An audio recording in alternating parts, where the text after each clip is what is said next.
बिस्मिल्लाहिर्रहमानिर्रहीम। अस्सलाम वालेकुम दोस्तों, हम अपनी पिछली 3 इकसात में तकासुर और तकदीर का जिक्र कर चुके हैं। हमने 2 ऐसी शख्सियात की कहानियां आपको सुनाई जो गैर मुस्लिम मुआशरे में पैदा हुए, और वो भी तब जब इस्लाम के खिलाफ तासुब उन ममालिक में अपने उरूज पर था। अगर आपने हमारी पिछली इकसात मुलाहिजा नहीं की तो अब ज़रूर कीजिए ताकि हमारी गुफ्तगू का मफहूम आप समझ सकें।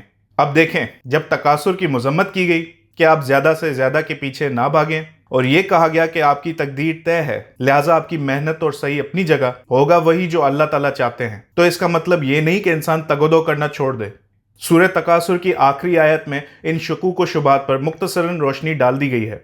सूरह तकासुर की आखिरी आयत में फरमाया गया है कि सुम्मा लतुसअलुन्न यौमइज़िन अनिन नईम, यानी फिर उस रोज तुमसे नेमत की बाबत सवाल होगा।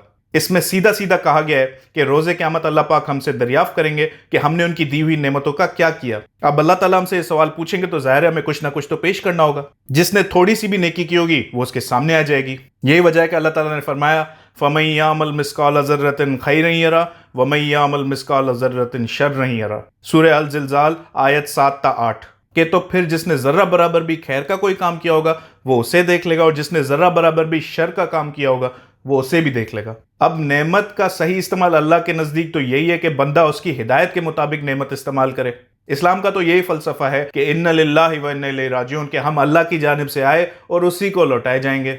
लिहाजा नेमत का इस्तेमाल उसकी दी हुई तालीम के मुताबिक होना चाहिए। अब जब तकासुर की मजम्मत की गई तो उसका मतलब यह है कि आप कसरत के बजाय बरकत के पीछे भागें।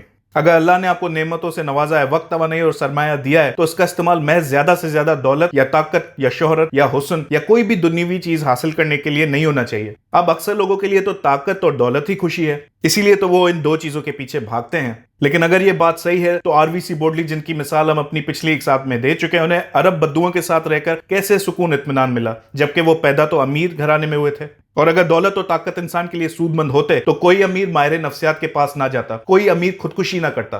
अपनी बात की वजाहत के लिए मैं एक मिसाल पेश करना चाहूंगा। रोजेटो अमेरिका की रियासत पेंसिल्वेनिया का एक छोटा सा शहर है। एक वक्त था जब उस शहर में लोग दूसरे अमेरिकी लोगों से ज्यादा खुशहाल थे, माल के हवाले से नहीं बल्कि सेहत के हवाले से। वहां के लोग सिवाय ज़ईफ उम्री के मौत का शिकार जल्द नहीं होते थे।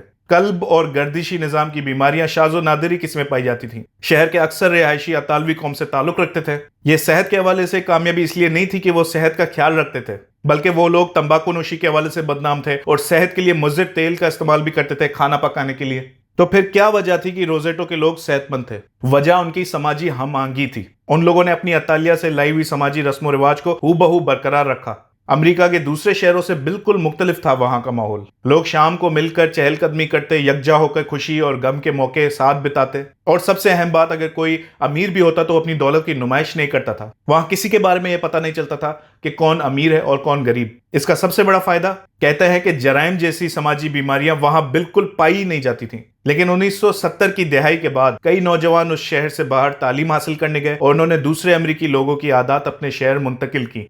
लिहाजा रोजेटो में भी आहिस्ता आहिस्ता लोग बड़े बड़े घर बनाने लगे, महंगी गाड़ी खरीदने लगे, समाजी राब्ते मुनक़ता हो गए, साथ मिलकर खुशी और गम को बांटने की रिवायत मादूम हो गई। और उसका नतीजा ये निकला कि रोजेटो में भी बीमारियों की शरह बढ़ने लगी और वही हालात नुमाया होने लगे जो दूसरे अमेरिकी शहरों में होते हैं। हवाला the science of happiness, Stefan Klein, सफ़ा 241 ता 42। सही बुखारी की सबसे पहली हदीस कौन सी है? इन्नमल आमालु बिन्नियात, के अमल का दारोमदार नियत पर है, और नियत इंसान की बाहर आ ही जाती है।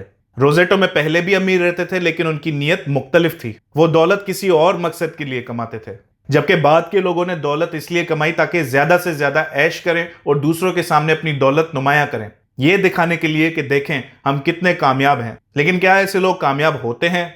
क्योंकि हमें तो यही लगता है कि ज्यादा कमाने वाले और उसको ऐश के लिए इस्तेमाल करने वाले खुशहाल हैं। वो एसी वाले कमरों में बैठते हैं, अच्छा खाते पीते हैं, बड़े घर में रहते हैं, वगैरह वगैरह। लेकिन हकीकत ये है कि खैर दोस्तों, वक्त खत्म हो रहा है, लिहाजा इस गुफ्तगू को कल आगे बढ़ाएंगे। फिलहाल हमें इजाजत दीजिए, और हाँ, इस वीडियो को अपने जानने वालों में तकसीम जरूर करें ताकि आप और हम यकजा होकर अजर कमाएं। अल्लाह हाफिज।